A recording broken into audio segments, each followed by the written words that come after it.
Good morning students, 10th standard. நம்ம last week first world வாருடைய causes பார்த்தோம். இப்போ நமக்கு அதோடைய கோர்ஸ் அப்படின்னா போரினுடைய போக்கு, எந்தெந்த கண்ட்ரீஸில் எப்படியெல்லாம் போய் அங்கே நிலை கொண்டு இருந்திருக்கும், விக்ட்ரி கண்ட்ரியா இல்லை டிஃபீட்டட் கண்ட்ரியா, அந்த போரினுடைய போக்கு எந்த அளவில் இருக்கும் அப்படின்றத பற்றி நம்ம அந்த லெசன்ஸில் பார்க்க போகிறோம். சரிங்களா? இப்போ ஃபஸ்ட்டு பாரு, கோர்ஸ் ஆஃப் த வார் அப்படின்னா போரின் போக்கு அப்படின்னு அர்த்தம். இதில் டூ வாரிங் கேம்ப் அப்படின்னாவே நமக்கு தெரிஞ்சிருக்கும்.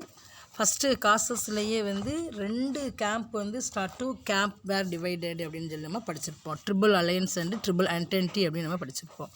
அது அந்த 2 வாரிங் கேம்ப் அப்படின்னு சொல்லக்கூடிய 2 போரிடும் முகாம்கள் அப்படின்றதில் ஃபஸ்ட்டு இந்த மைய நாடுகள் அப்படின்னு சொல்லக்கூடிய சென்ட்ரல் பவரை பற்றி இப்போ நம்ம பார்க்க போகிறோம்.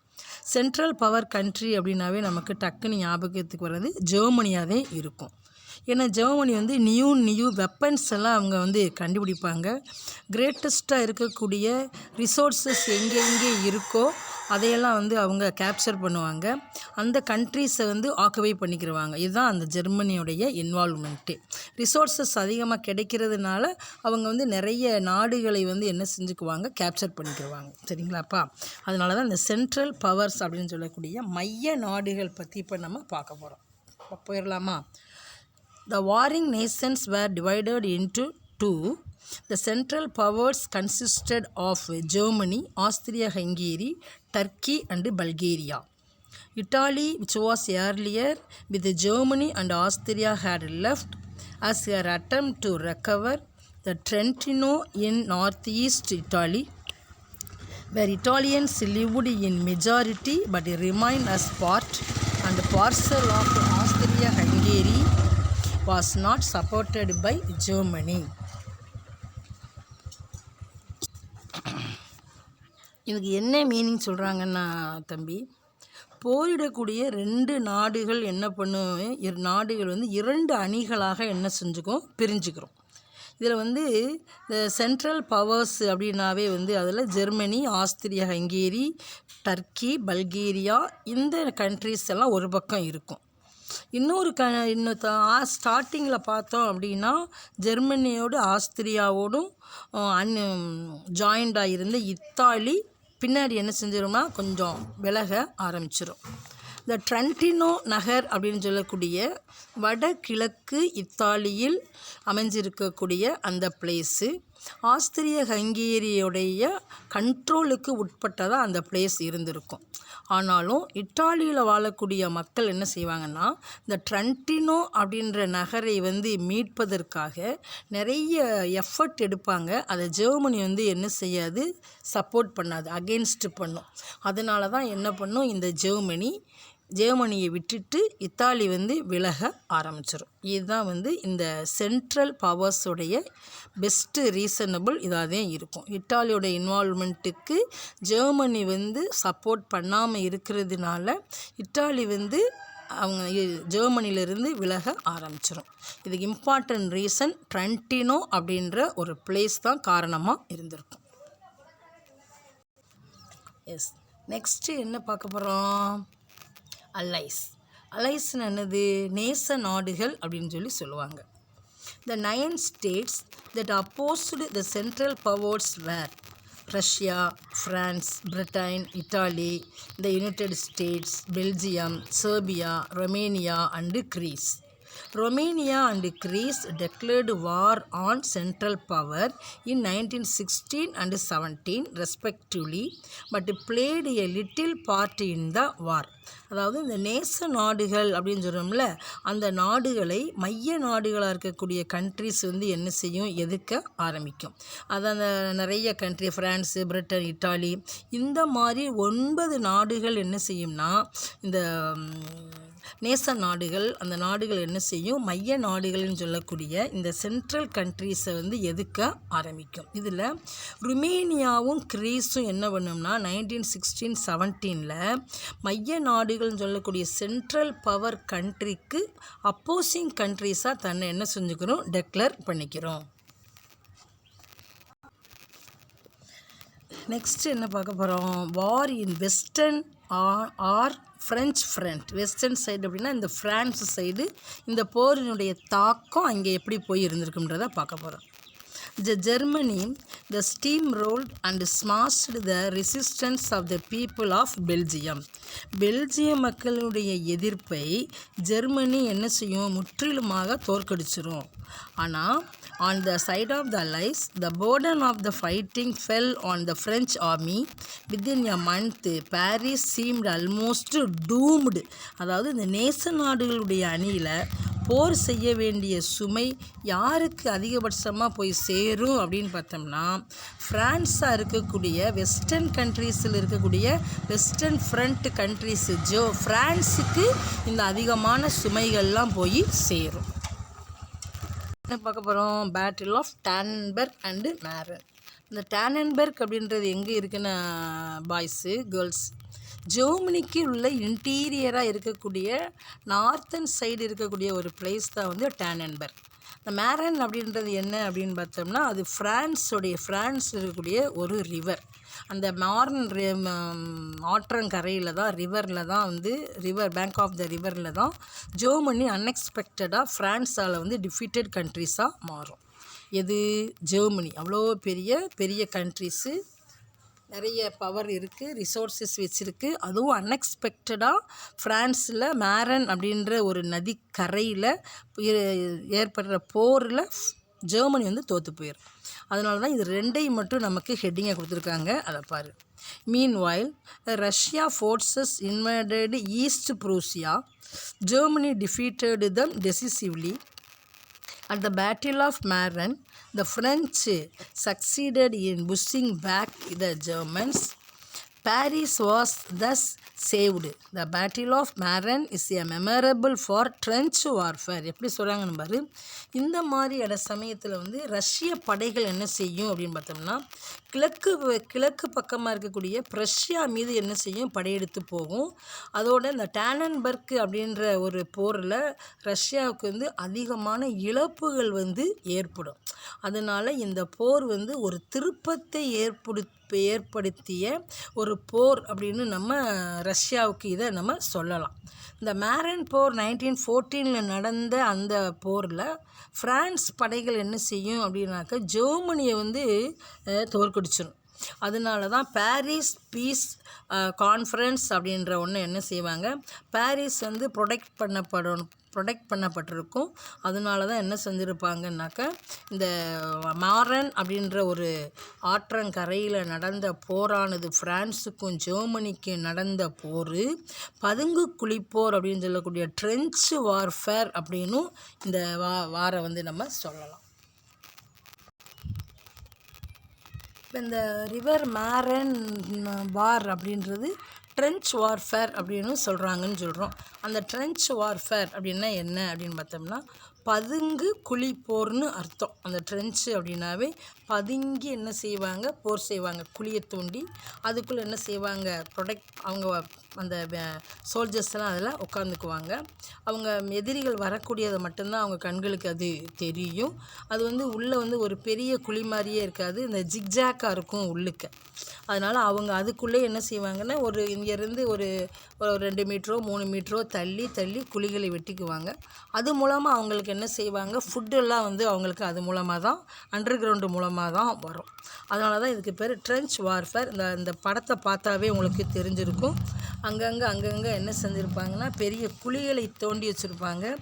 அந்த குழிக்குள்ளே வந்து இந்த போர் வீரர்களாக இங்கே அவங்க உள்ளே உட்காந்துக்கிட்டு அந்த வாரை என்ன செய்வாங்க, நடத்துவாங்க. அதனால தான் அதுக்கு பேர் ட்ரென்ச் வார்ஃபேர் அப்படின்ற ஒரு name. Trench warfare, trenches are ditches dug by troops enabled soldiers to safely stand and protect themselves from enemy's fire. The main lines of trenches were connected to each other and to the rear by a series of linking trenches through which food, ammunition, fresh troops, mail, orders were delivered. இதுக்கு எல்லாமே என்ன அப்படின்னு சொல்லி பார்த்தோம்னா, என்னென்ன மாதிரியான முறைகளை வந்து அங்கே கையாளுவாங்க அப்படின்னு பார்த்தோம்னா, போர் வீரர்களால் தோண்டப்படக்கூடிய இந்த பதுங்கு குழிகள் எதிரிகளுடைய சுடுதல் எப்படி அவங்க சுடுறாங்க அதில் இருந்து தங்களை காத்து கொண்டு பாதுகாப்பாக நிற்கிறதுக்கு தான் இந்த குழிகளை என்ன செய்வாங்க, அவங்க தோண்டுவாங்க. இப்போ இந்த ஃபஸ்ட்டு வேர்ல்டு வார் வந்து நடக்கும்போது இந்த பதுங்கு குழி அப்படின்ற ஒன்று வந்து ஒன்றுக்கு ஒன்று என்ன செஞ்சுருக்கும், கனெக்ஷனாக அது இருந்திருக்கும். அதாவது 2லேருந்து ஒரு 4 குழிகள் என்ன செய்வாங்க, அவங்க வெட்டிக்குவாங்க. அதன் வழியாகத்தான் என்ன செய்வாங்கன்னா, அவங்களுக்கு தேவையான ஃபுட்டு, வெப்பன்ஸு, அவங்களுக்கு என்னென்ன மெயில்ஸ் வர்றது, அவங்களுக்கு என்னென்ன ஆர்டர்ஸ் வந்து வருது, இது எல்லாமே வந்து அந்த ஒன்றுக்கொன்று அந்த டிபெண்டாக இருக்கக்கூடிய அந்த குழிகள் மூலமாக அவங்க அந்த தகவல்களை என்ன செஞ்சுக்கிடுவாங்க, தனக்கு வந்து அவங்களுக்கு வந்து அது சேரும். புதிய வீரர்களும் என்ன செய்வாங்க, அதில் வந்து என்ன சேர்ந்துக்கிடுவாங்க. இந்த மாதிரி இருக்கிறதுக்கு பேர் தான் ட்ரென்ச்சு வார்ஃபேர். அப்படின்னு என்னென்னா, வெர்டன் அப்படின்ற இடத்துல இந்த வார் நடந்ததுனால தான் அதுக்கு பேட்டில் ஆஃப் வெர்டன் அப்படின்ற ஒரு name. Between February and July 1916 the Germans attacked Verdun. சும்மாவே இருக்காது இந்த ஜெர்மனி. சென்ட்ரல் பவர் கண்ட்ரியாக இருக்கிறதுனால தான் ஒரு டிஃபீட்டடு கண்ட்ரியாக இருந்தாலும் சின்ன சின்ன கண்ட்ரிஸ் எங்கெங்கே இருக்கோ அவங்களெல்லாம் என்ன செஞ்சுக்கிட்டே இருப்பாங்க, இவங்க போர் செஞ்சுக்கிட்டே இருப்பாங்க. அதனால் அட்டாக் பண்ணிகிட்டே இருப்பாங்க இந்த Germans. The famous fortress in the French line in the 5 months battle of Verdun 2 million men took part and half of them were killed. The British offensive against Germans occurred near the river Somme. In this 4-month battle of Somme, Britain lost 20,000 men on the first day. The battle of Verdun, however, decided the fortunes of the war in favor of the Allies. அதாவது battle of Verdun அப்படின்னா 1916 என்ன பண்ணியிருப்பாங்கன்னா, பிப்ரவரியில் வந்து இந்த ஜெர்மனியரும் ஃப்ரான்ஸின் ஒரு இம்பார்ட்டன்ஸான ஃபோர்ட்டாக இருக்கக்கூடிய அந்த வெர்டனை இவங்க என்ன செஞ்சுருப்பாங்க, ஜெர்மனி நாட்டுக்காரங்க தாக்கியிருப்பாங்க. இது யாருக்கு சொந்தமான பகுதின்னு பார்த்தோம்னா ஃப்ரான்ஸ் நாட்டுக்கு தான். ஆனால் ஒரு 5 monthsக்கு அப்புறமா பார்த்தோம் அப்படின்னா அதில் ஒரு 2 மில்லியனுக்கு மேலே வீரர்கள் அதில் என்ன செய்வாங்க, பங்கேற்பாங்க. அதில் பாதியான சோல்ஜர்ஸ் என்ன செஞ்சுருவாங்க, இறந்து போயிடுவாங்க. இப்போ ஜெர்மானியருக்கு எதிரான இந்த இங்கிலாந்தில் தாக்குதல் வந்து சோமி அப்படின்ற ஒரு நதிக்கரையில் தான் இது வந்து நடக்கும். இது வந்து கிட்டத்தட்ட ஒரு 4 months வந்து அதில் நடக்கும். இதில் வந்து பிரிட்டிஷ்காரங்களுக்கு ஒரு 20,000 பீப்புள்ஸ் வந்து அங்கே இறந்து போயிடுவாங்க. இருந்தாலும் வேர்டன் வந்து முதல் உலக போரில் நேச நாடுகள் தான் என்ன செஞ்சுருக்கோம், வெற்றி பெற்றதாக என்ன செஞ்சுருப்பாங்க, தோற்று போயிருப்பாங்க. ஏன்னா இங்கிலாந்து வந்து தோற்று போனதுனால இந்த நேச நாடுகள் அப்படின்னு சொல்லக்கூடிய அலைஸ் கண்ட்ரிஸ் என்ன பண்ணும், நாங்கள் தான் வந்து ஒரு விக்டரி கண்ட்ரி அப்படின்றத வெளியே என்ன செய்வாங்க, சொல்லுவாங்க. அதுக்கடுத்து war in eastern and Russian front அப்படின்னு சொல்லி சொல்கிறாங்க. அதாவது கிழக்கு முனை அல்லது ரஷ்ய முனை போர் அப்படின்னு நம்ம இதை சொல்லலாம். In the Eastern Front, the Russian troops repeatedly defeated the Austrians, but the Russians were in turn defeated by the Germans. Russia had the worst trained and equipped army, and therefore Russian losses were the greatest. அதாவது இந்த கிழக்கு முனையில் ரஷ்ய படைகள் ஆஸ்திரிய படைகளை மறுபடியும் என்ன செஞ்சுக்கிட்டே இருக்கும், டிஃபீட் பண்ணிக்கிட்டே இருக்கும். அதே சமயத்தில் தான் ரஷ்ய படைகள் என்ன பண்ணும், ஜெர்மன் படைகளால் வந்து தோற்கடிக்கப்பட்டதாக இருக்கும். அதனால் என்ன பண்ணியிருப்பார், 1917 சார் மன்னருடைய ஆட்சி வந்து மாபெரும் அக்டோபர் புரட்சியின் மூலமாக அதை என்ன செஞ்சுருக்கும், விளக்கப்பட்டு இருந்திருக்கும். அதனால் என்ன பண்ணுவாங்கன்னா, ரஷ்யாவிற்கு அமைதி தேவைப்படுறதுனால 1918 March 3 இந்த பிரஸ்டோ-லிட்டோஸ்க் அப்படின்ற ஒரு உடன்படிக்கையில் என்ன செஞ்சுக்கிடுவாங்க, சைன் போட்டுக்கிடுவாங்க. யார் ரஷ்யாவும் ஜெர்மனியும் என்ன செஞ்சுக்கிடுவாங்க, சைன் போட்டுக்கிடுவாங்க. பவர் விக்டரிஸ் அப்படின்னு இன்னொரு போருக்கான காரணங்களையும் நம்ம சொல்லலாம். அதாவது மைய நாடுகள் வெற்றி பெற்ற இடங்கள்லாம் என்னென்ன, அதான் வந்து central power countries victories. The Central Powers successfully occupied Belgium and a part of France in the northeast, Poland, Serbia and Romania. அதாவது இந்த சென்ட்ரல் பவர் கண்ட்ரிஸ் அப்படின்னு சொல்லக்கூடிய மைய நாடுகள் வெற்றிகரமாக என்ன பண்ணியிருக்கோம், பெல்ஜியத்தையும் ஃப்ரான்ஸினுடைய வடகிழக்கு பகுதியையும் போலந்து, செர்பியா, ரொமேனியா இந்த பிளேசஸையும் அது தன்னுடைய கண்ட்ரோலுக்கு அது கொண்டு போய் இருந்திருக்கும். The epicenter of the struggle was the Western Front and the seas. As the Allies controlled the sea routes, they cut off the supply of food and other materials reaching the central powers. அதாவது இந்த போரினுடைய மையம் அப்படின்னு பார்த்தோம்னா மேற்கு முனையிலும் கடல்களிலும் என்ன செஞ்சுருக்கும், அதிகமான அளவு நிலை கொண்டு இருந்திருக்கும். கடல்களில் அலைஸ் அப்படின்னு சொல்லக்கூடிய நேச நாடுகள் ஒப்பு உயர்வு அற்ற இடத்தில் அது என்ன செஞ்சுருக்கும், இருந்திருக்கும். கடல் பயண பாதைகளை நேச நாடுகள் கட்டுப்படுத்தும் போது மைய நாடுகளுக்கு செல்ல வேண்டிய உணவு, ஏனைய பொருள்கள் இதெல்லாம் என்ன செஞ்சுருப்பாங்க, ஸ்டாப் பண்ணிடுவாங்க. அதனால தான் ஜெர்மனியிலும் ஆஸ்திரியாவிலும் பெண்களும் குழந்தைகளும் பட்டினியாலும் வறுமைன்னு சொல்லக்கூடிய பாவர்ட்டினால் என்ன செஞ்சிருவாங்க, பயங்கரமான அளவுக்கு கஷ்டப்படுவாங்க. அதான் பாரு, in Germany and Austria the women and children suffered from hunger and privations. பசியாலும் பட்டினியாலும் ஜெர்மனி பீப்புள்ஸும் ஆஸ்திரிய பீப்புள்ஸும் பயங்கரமான தொல்லைகளுக்கு உள்ளானவங்களாக அவங்க இருந்திருப்பாங்க. Germany attacked England by air. ஆனாலும் இந்த ஜெர்மனி சும்மாவே இருக்காது. ஜெர்மனி இங்கிலாந்தின் மீது என்ன ஃபார்ம் பண்ணும், இந்த பை இயர் வான்வழி தாக்குதலை அது என்ன செய்யும், ஃபாலோ பண்ண ஆரம்பிக்கும். Germany bombs were thrown on London and places where there were major factories. அதனால் என்ன செய்யும்னா லண்டன் மீதும் தொழிற்சாலைகள் அமைந்திருந்த பகுதிகள் மீதும் குண்டுகளை என்ன செய்வாங்க, ஜெர்மனி நாட்டுக்காரங்க போட ஆரம்பிச்சிருவாங்க. அதனால் பொதுமக்கள் பயங்கரமான அளவுக்கு என்ன செய்வாங்க, சஃபராக ஆரம்பிப்பாங்க. அதனால் ரெண்டு தரப்பினருமே ரெண்டு கண்ட்ரியுமே என்ன செய்யும், நிறைய ஆயுதங்களை என்ன பயன்படுத்தி நிறைய இழப்புகளை அங்கே என்ன செஞ்சுருக்கும், ஏற்படுத்தி இருந்திருக்கு. naval battle and America's entry into the war. அதாவது கடற்போர்களும் போரில் அமெரிக்கா எப்படி பங்கேற்றுச்சு அப்படின்றதை பற்றி இதில் நம்ம பார்க்க போகிறோம். In 1916 a naval battle, அதாவது battle of Jutland had taken place in North Sea. North Sea அப்படின்றது எங்கே இருக்குன்னா, இந்த பெல்ஜியத்துக்கும் இங்கிலாண்டுக்கும் நடுவில் இருக்கக்கூடிய ஒரு பிளேஸ் தான் நார்த் சி. அது வட கடல்னு சொல்லுவோம். வடக்கு பக்கமாக அது இருக்கிறதுனால அது வட கடல் அப்படின்னு சொல்லி நம்ம சொல்கிறோம். இதில் அந்த ஜூட்லாண்டிங் அந்த 1916 கடற்போர் என்ன செய்வாங்க, ஃபார்ம் பண்ண ஆரம்பிப்பாங்க. இந்த பிரிட்டிஷ் ஓன் த பேட்டில். இந்த போரில் பிரிட்டிஷ் அதிகமான வெற்றிகளை குவிச்சிரும்.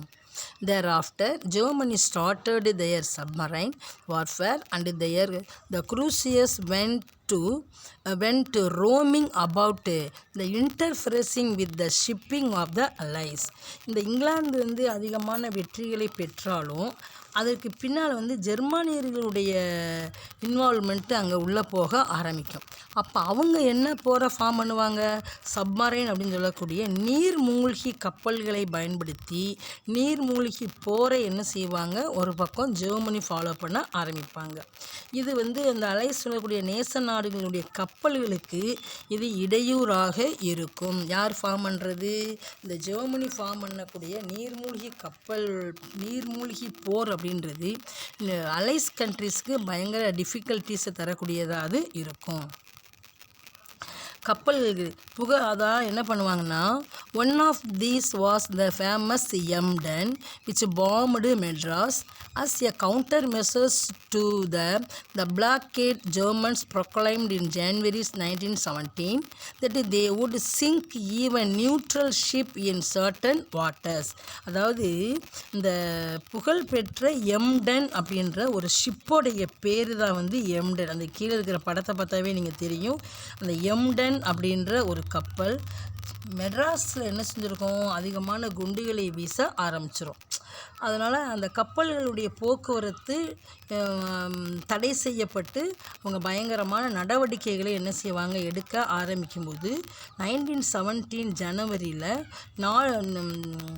சில கப்பல்கள் வந்து என்ன செய்யும் மூழ்கடிக்க போவதாக ஜெர்மன் என்ன செஞ்சிரும் ஒரு டெக்ளேர் பண்ண ஆரம்பிச்சிரும். ப்ரொக்ளைம்டு இன் ஜனவரி 1917. அதுக்கடுத்து இந்த லூசிஸ்டானியா அது என்ன அப்படின்னு பார்த்தோம்னா அது ஒரு கப்பல். அது வந்து அமெரிக்கர்களுடைய ship. Was the torpedoed by German submarines. There was a lot of resentment in the USA and President Wilson declared a war against Germany in April 1917. America's entry with the enormous resources made Allied victory a foregone conclusion. அதாவது லூசிடானியா அப்படின்ற சொல்லக்கூடிய ஒரு அமெரிக்க கப்பல் ஜெர்மானியர்களால் என்ன செய்யப்படும் தாக்கப்பட்டு மூழ்கடிச்சிருவாங்க அந்த ஜெர்மனிக்காரங்க. ஏன்னா அவங்க வந்து சப்மரைன்ஸை யூஸ் பண்ணுறதுனால எதேச்சியாக போகக்கூடிய அமெரிக்க கப்பல்களை என்ன செஞ்சுருவாங்க சஃபர் பண்ண ஆரம்பிச்சிருவாங்க. அதனால் என்ன செய்யும்னா நிறைய அமெரிக்கன்ஸ் வந்து இறந்து போயிடுவாங்க. அதனால் அமெரிக்க நாட்டுக்காரங்களுக்கு பயங்கரமான கோபம் வர ஆரம்பிக்கும். ஆனால் அதனால் அப்போதைக்கு இருக்கக்கூடிய உட்ரோ வில்சன் என்ன செய்வார்னா 1917 ஜெர்மனிக்கு எதிராக வந்து ஒரு வாரை வந்து டெக்ளேர் பண்ணிடுவார். அப்போ வந்து என்ன செய்யும் நிறைய இப்போ எக்கனாமிக்ஸ் வந்து அமெரிக்காட்ட இருக்கிறதுனால அது ஈஸியாக என்ன செஞ்சிடும் 1917 ஜெர்மனி மேலே வந்து ஒரு வாரை டெக்ளேர் பண்ண ஆரம்பிச்சிடும். இது அதனால் அந்த நேச நாடுகளுடைய வெற்றியை என்ன செஞ்சிருவாங்க ஒரு முடிவுக்கு கொண்டு வந்துடுவாங்க. நெக்ஸ்ட் பீஸ் கான்ஃபரன்ஸ் இன் பாரிஸ். நமக்கு தெரிஞ்சிருக்க பாரிஸ் அப்படின்னாவே ஃப்ரான்ஸோடைய கேபிட்டல் தான் வந்து பாரிஸ். அங்கே வச்சு என்ன செய்வாங்கன்னா ஒரு அமைதி உடன்பாடு அப்படின்ற ஒன்று அவங்க ஏற்படுத்துவாங்க. The peace conference opened in Paris in January 1919, 2 months after the signing of the armistice. Woodrow Wilson, Lloyd George and Clemenceau of and France played a very important part in the deliberation. அதாவது இந்த Paris அமைதி மாநாடு அப்படின்ற ஒன்றை வந்து ஏற்படுத்துவாங்க. அது எதுக்கு miss ஏற்படுத்துவாங்க அப்படின்னு பார்த்தோம்னா போர் நிறுத்த ஒப்பந்தம் கையெழுத்தான 2 மாதங்களுக்கு பின்னாடி 1919 ஜனவரி மாதம் என்ன செய்வாங்க இந்த பாரிஸ் பீஸ் கான்ஃபரன்ஸ் அப்படின்ற ஒன்றை ஏற்படுத்துவாங்க. அதில் உட்ரோ வில்சன் இருப்பார் அமெரிக்க நாட்டை சேர்ந்தவர். லாய்ட் சார்ஜ் அப்படின்ற இங்கிலாந்து நாட்டுக்காரர் இருப்பாங்க. கிளெமென்சியோ அப்படின்னு சொல்லக்கூடிய பிரான்ஸ் நாட்டுக்காரங்க இருப்பாங்க. இவங்க 3 பேரும் சேர்ந்து ஒரு கலந்து ஒரு முடிவு எடுக்க ஆரம்பிப்பாங்க. இன்னும் ஒரு போரை இனிமேல் என்ன செய்யக்கூடாது போரை சந்திக்க கூடாது அப்படின்றதுக்காகவும் இவங்களுடைய ஏற்பாடுகள்லாம் இங்கே ஏற்பட ஆரம்பிச்சிருக்கு. Woodrow Wilson of America, Lloyd George of England, Clemenceau of France இவங்களுடைய அந்த கலந்த ஆய்வில் என்னென்ன மாதிரியான கருத்துக்களை வந்து வெளியே சொல்லியிருந்திருப்பாங்கன்றதை இப்போ இதில் நம்ம பார்க்க போகிறோம். அதான் ப்ரொவிஷன்ஸ் ஆஃப் த ட்ரீட்டி. இதில் வந்து நிறைய கொடுத்துருக்காங்க. நம்ம ஒரு இம்பார்ட்டன்ஸானதை மட்டும் நம்ம சொல்லிட்டு போகலாம். த ஜெர்மனி வாஸ் ஃபவுண்டு கில்ட்டி. அது ஒரு குற்றம் உள்ள ஒரு கண்ட்ரி அப்படின்னு நம்ம அதை சொல்லலாம். ஏன்னா அது யாரையுமே கேட்காது. ரிசோர்ஸஸ் கையில் இருக்கிறதுனால வார் அது பாட்டில் டெக்ளேர் பண்ணும். வெப்பன்ஸ் வந்து அது பாட்டில் கண்டுபிடிக்கிறதுனால அது வந்து ஒரு எல்லா நாடுகளையும் தாக்கக்கூடிய கண்ட்ரி அப்படின்ற ஒன்றை கொண்டு வருவாங்க. The Germany was found guilty of starting the war and therefore was to pay reparation for the losses suffered. All central powers were directed to pay war indemnity. அதாவது போரை தொடங்கிய குற்றத்தை செய்தது எந்த கண்ட்ரி, போர் செய்கிறதுக்கே காரணமான இருக்கக்கூடிய கண்ட்ரி எது அப்படின்னு பார்த்தோம்னா ஜெர்மனி தான். அந்த ஜெர்மனி இருக்கிறதுனால நிறைய இழப்புகளுக்கு இந்த ஜெர்மனி வந்து என்ன செய்யணும் அவங்ககிட்ட இருக்கக்கூடிய ரிசோர்ஸஸ் இழப்பீட்டு தொகையாக மற்ற நாடுகளுக்கு தரணும் அப்படின்ற ஒன்று அங்கே என்ன செஞ்சுருப்பாங்க கொண்டு வந்திருப்பாங்க. அடுத்து இந்த Germany army was to be limited to 100,000 men. A small navy was allowed. அதாவது ஜெர்மன் படைகள் என்ன செய்வாங்கன்னாக்க நிறைய சோல்ஜர்ஸ் இருப்பாங்க, அதில் கொஞ்சம் போல தான் அந்த சோல்ஜர்ஸ் இருக்கணும் அப்படின்ற ஒரு சிஸ்டத்தை இங்கே கொண்டு வருவாங்க. ஆனால் அவங்க மிகப்பெரிய அளவில் படைகள் தன்ட்ட இருக்கிறதுனாலையும் அவங்க நிறைய ஈஸியான வேலை பிற நாடுகளை தாக்குறாங்க.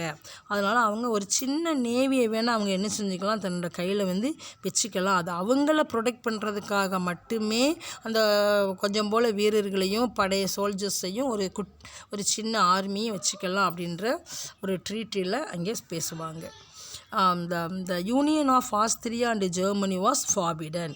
அதனால் என்ன செஞ்சுருப்பாங்க, ஆஸ்திரியா ஜெர்மனி இந்த 2 நாட்டினுடைய ஒருங்கு இணைப்பு அங்கே என்ன செஞ்சுருக்கும், கட் பண்ணிடும். ஆனால் Alsace Lorraine was return to France. எந்தெந்த பகுதிகள் ஃப்ரான்ஸ் இருந்து கைப்பற்றியிருக்காங்களோ ஜெர்மனி, அதையெல்லாம் என்ன செஞ்சிடணும், அவங்ககிட்டயே கொடுத்துடணும்.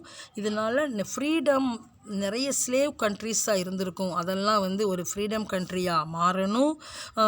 நியூ பார்னிங் கண்ட்ரீஸாக இருக்கக்கூடிய கண்ட்ரீஸ்லாம் அங்கே உருவாக ஆரம்பிக்கும். அதனால் இந்த மாதிரி ப்ரொவிஷன்ஸ் ஆஃப் த ட்ரீட்டி, இந்த மாதிரி அந்த உடன்படிக்கையில் நிறைய ரீசனபிளான கருத்துக்களை அங்கே என்ன செய்வாங்க, கொண்டு வர ஆரம்பிப்பாங்க. ஜெர்மனி மற்ற நாடுகள் மீது என்ன செய்யக்கூடாது, போர் செய்யக்கூடாது. கடல் கடந்து காலனைசேஷன்ஸை ஃபார்ம் பண்ணக்கூடாது. லீகுக்குள்ளே அது ஒரு கண்ட்ரியாக இருக்கணும். இந்த மாதிரி ஜெர்மனியவே புஷ் பண்ணி என்ன செஞ்சுக்கிட்டே இருப்பாங்க, ஒரு ப்ரொவிஷன்ஸு ஒரு ட்ரீட்டிக்குள்ளே என்ன செஞ்சுருப்பாங்க, அந்த ஜெர்மனியை கொண்டு வந்திருப்பாங்க. பார்த்துக்குறோம்.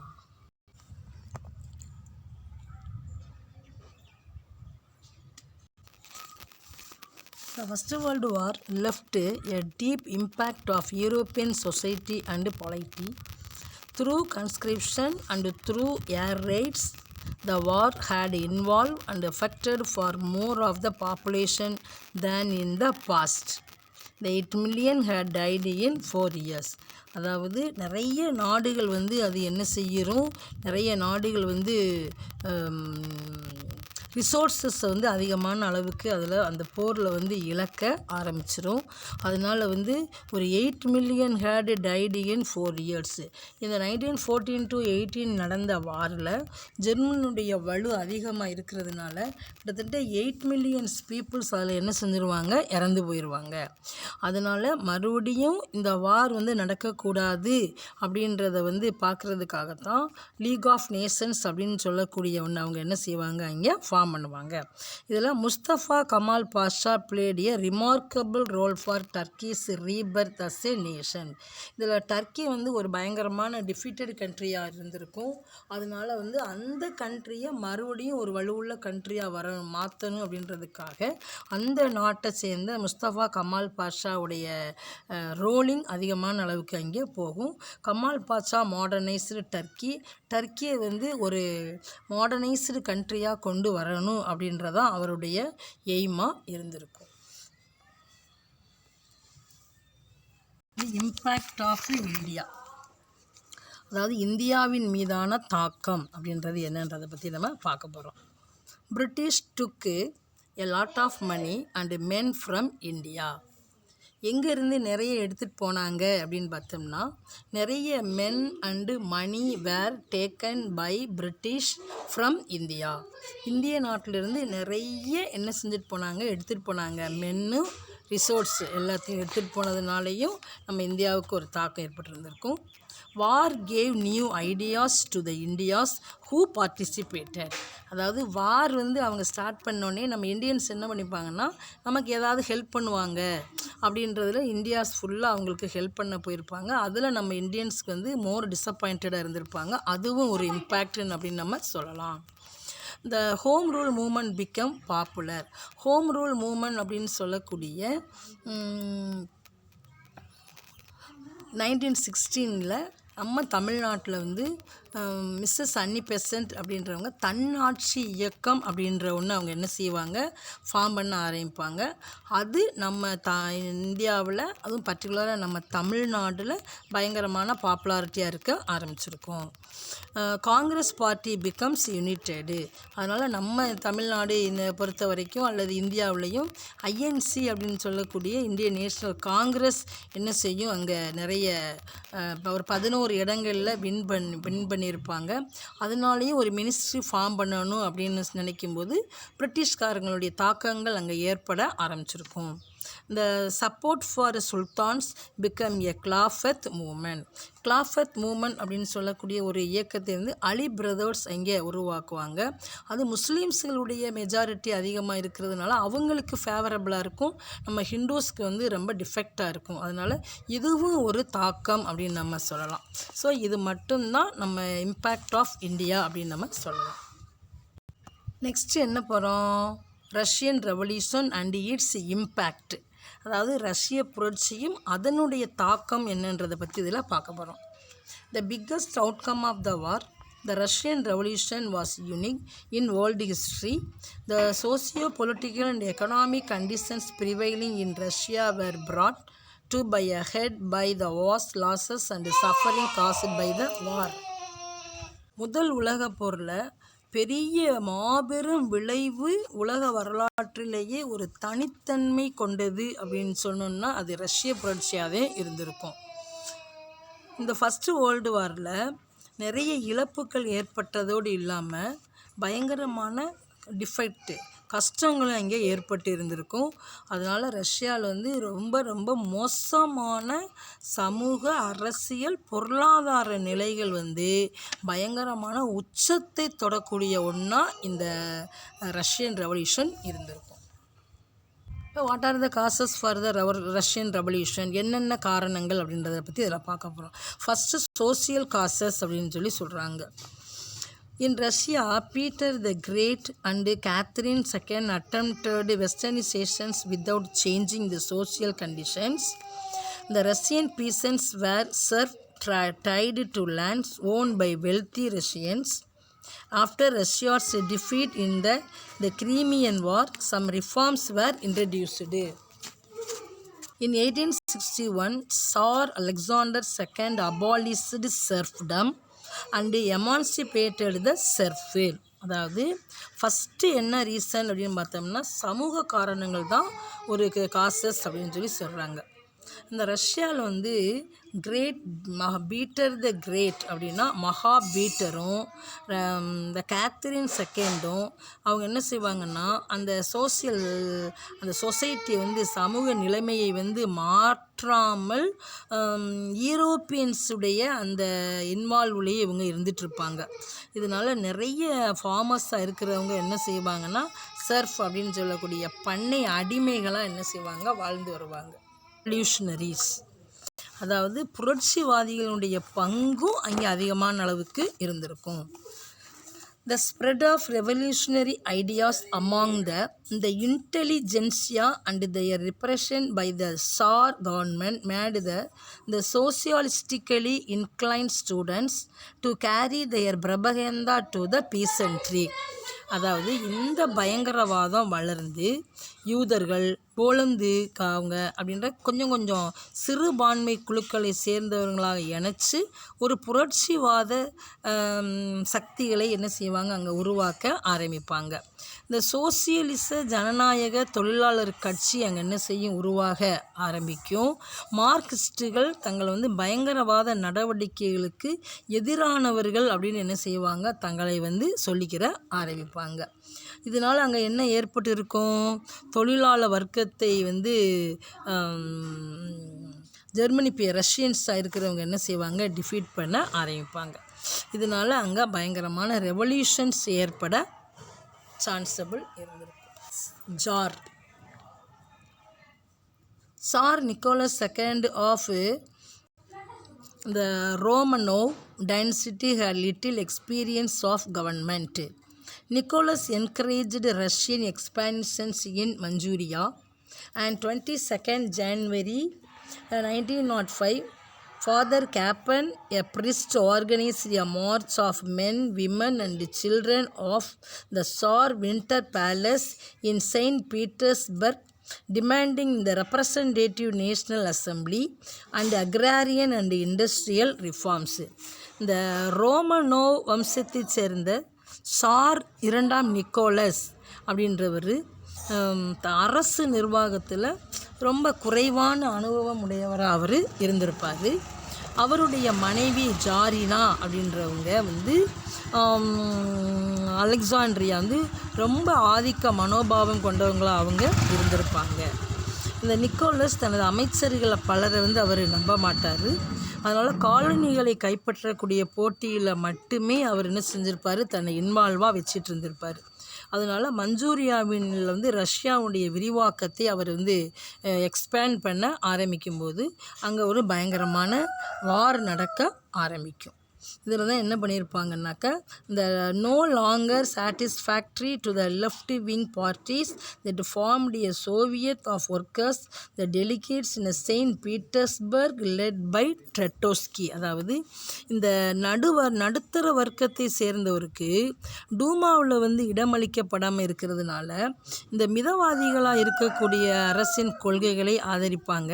அதனால் இடதுசாரி அணியர் என்ன செய்வாங்கன்னா தங்கள் எதிர்ப்பை என்ன செய்வாங்க, தொடர்ந்து நடத்த ஆரம்பிச்சிருப்பாங்க.